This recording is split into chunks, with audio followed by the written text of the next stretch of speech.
Ya vamos por la tercera semana de cuarentena obligatoria en la región metropolitana, con la que se está buscando frenar los contagios por el coronavirus. No sabemos cuándo se va a levantar, en algún minuto se va a levantar, y ahí vamos a necesitar otras medidas para frenar justamente los contagios. Y en ese contexto, en Anholster elaboraron un mapa de riesgo para establecer cuáles son las zonas más vulnerables en la lucha contra el coronavirus. Y para ahondar en esto nos acompaña Cristóbal Buneus, socio de Anholster. Cristóbal, muchas gracias por acompañarnos nuevamente en Pauta Bloomberg. Muy buenos días, Gabriel, Eduardo, ¿cómo están? Bien, Cristóbal. Acá revisando lo que es este mapa de riesgo, ¿cuál es la diferencia entre esto y el mapa que siempre aparece en el informe epidemiológico del Ministerio de Salud? Claro, lo que nosotros hacemos en este mapa es tratar de ver un poco, nosotros sabemos, ¿no es cierto?, los datos que ha publicado el MinSal muestran los contagiados por edad y los fallecidos por edad, ¿no es cierto? Claro. Entonces sabemos, por ejemplo, que los menores de 40 han habido alrededor de 50.000 contagiados con datos hasta ayer y han habido solo 28 muertos, y por lo tanto eso es como una probabilidad del 0,1%. Pero si miramos los mayores de 80, ¿no es cierto?, sabemos que hay 373 muertos, un total de 2.135 contagiados, y una probabilidad del 17,5%. Si la diferencia de probabilidad de morir, dado que el contagio de alguien de mayor de 80 es 300 veces más grande que alguien de menor de 40. Esa diferencia, que es una diferencia básicamente de edad, ¿no es cierto?, nosotros la tratamos de poner en un mapa, y para eso usamos información pública, que significa que no solamente la tratamos de poner en un mapa, sino también con quién vive. Entonces, si viven dos adultos mayores en una casa, eso es más riesgo que si solo vive un adulto mayor, porque el riesgo en el fondo se suma en este caso. Eso es lo que ponemos en un mapa. Claro, y en ese sentido, ¿cuáles son las zonas de mayor riesgo? Se me ocurre en Ñuñoa, que ha estado durante todo este tiempo, gran parte de este tiempo, en cuarentena. Claro, hay zonas que uno hubiera esperado, que son las típicas, ¿no es cierto?, de sectores más populares. Llama mucho la atención Cerro Navia, Pudahuel, Los Prados, y después zonas que no son tan conocidas, por ejemplo, como Villa La Reina, en La Reina, ¿no es cierto? Algunos sectores de Las Condes también tienen más riesgo, porque tienen una alta concentración de adultos mayores, no solo uno, sino de varios.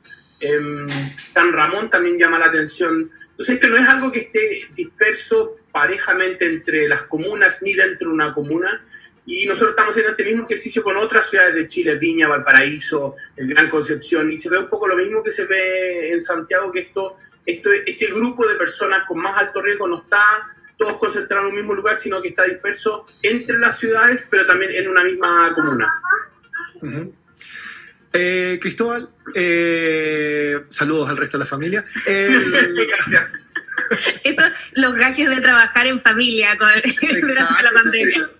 Bueno, no sé si trabajar en familia sí, para los niños es buena educación, pero bueno, es parte de la nueva realidad. Cristóbal, estamos hablando con Cristóbal Buneus, gerente general de Anholster.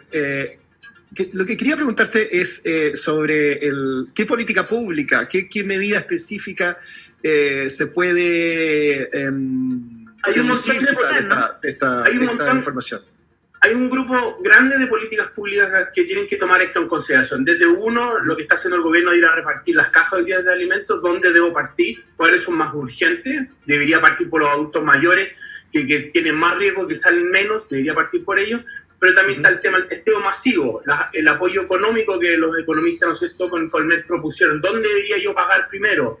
Pero también está pensemos ya optimistamente, ¿no es cierto?, que en algún minuto vamos a volver luego, ojalá septiembre, octubre, noviembre, ¿no es cierto?, a una normalidad, y los niños van a volver al colegio. ¿Qué hago con los colegios que viven en barrios donde hay más riesgo? ¿Cómo hago la vuelta a clases? ¿Cómo educo a los padres con respecto al contagio de la gente que está en la calle? Sino en conjunto políticas públicas que tienen que ir con la geografía de la ciudad y donde vive este grupo de personas más riesgo, que son relevantes, y esperamos que esta información contribuya a que puedan diseñarlas mejor. Claro. Cristóbal, han habido bastantes críticas sobre la medida de no permitir que los adultos mayores, los adultos sobre 75 años, salgan de sus casas, de lo mismo que estén en la región metropolitana o no. ¿Tú crees que es una medida que restringe las libertades, pero que debería impulsarse igual? Sí, mi pregunta es, ok, tú le vas a prohibir que salga, pero ¿qué le das para apoyarlo para que se quede adentro? Claro. ¿No es cierto? Porque está el tema económico, qué hago con la alimentación, qué hago con su salud mental. Salud Entonces, mental, si le voy a restringir su libertad de movimiento porque genera una externalidad para todos, cosa que me parece bien, tengo que entregarle las herramientas para apoyarlo a que pueda vivir de buenas condiciones durante ese confinamiento. Entonces me hace sentido, pero no es solamente restringirlo, sino también apoyarlo en esa cuarentena obligatoria en la casa, ¿no es cierto? Y ahí este mapa entrega información, porque aquí nosotros lo hicimos para todos los mayores de 60, pero yo podría hacer un zoom específico para los mayores de 70, por ejemplo. Claro. Sí. Cristóbal, ¿qué están aprendiendo o qué han obtenido hasta ahora de regiones? ¿Cómo se compara la situación de Santiago, donde la mayoría de los contagiados están? Eso es una muy buena pregunta, porque en regiones también está esta dispersión, pero hay menos contagiados, ¿no es cierto? Y mucho menos fallecidos. Entonces uno tendería a pensar que quizá aquí la densidad está jugando un rol en contra. Tenemos más edificios, la gente vive más junta físicamente, o que en Santiago la gente hace menos caso a este confinamiento y cree que, porque en general en promedio la educación en la región metropolitana es más alta, no, a mí no me va a pasar, le va a pasar al del frente, pero no a mí, por lo tanto yo puedo salir a la calle. Pero debería ser al contrario, ¿no? Mientras menos educación uno tiene, la percepción de menor riesgo, ¿no? Claro, pero como decía un columnista hace como un mes y medio, ¿no es cierto? Ese exceso de confianza quizás es más alto en los más educados que creen, no, si yo lo sé todo, a mí no me va a pasar, más que llevar a la precaución. Pero estoy de acuerdo contigo.